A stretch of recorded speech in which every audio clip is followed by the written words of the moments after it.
In what merit did the Jewish people merit the returning to Jerusalem in 1967, unifying the city and returning to the holiest place on earth? Yet, in 1948, we lost the old city of Jerusalem after 2 weeks. Literally by the end of May, Jerusalem was lost, the old city, only to be retrieved during the Six-Day War. Why did we succeed in unifying in 1967 and having it divided in 1948? Says Rabbi Neria an unbelievable answer to this question. He says, you know why? He says, because in 1948 we were disunified, we were divided, and in 1967 we were one people. In 1967, there was one IDF fighting together. There was a unity government, an emergency government where Begin and Ben-Gurion put aside all differences. We fought Ki'ish Echad B'Lev Echad. Yet in 1948, there was not yet an IDF trying to form. You had different military forces fighting not in an uncoordinated way in Jerusalem. You had the Irgun trying to conquer Jerusalem from the north through Damascus Gate.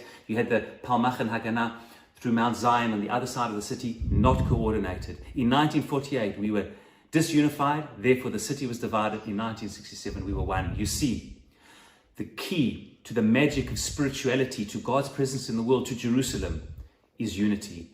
And also the receiving of the Torah, Ki'ish Echad B'Lev Echad. When we stand together, great spiritual benefits happen.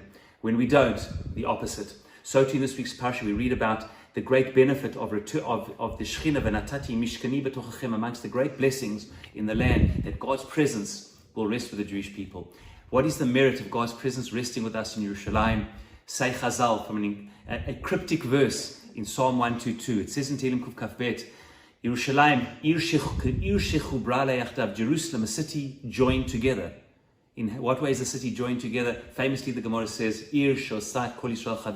Jerusalem has the ability to turn people into friends. If we're able to be unified in Jerusalem, then Jerusalem is rebuilt and joined together.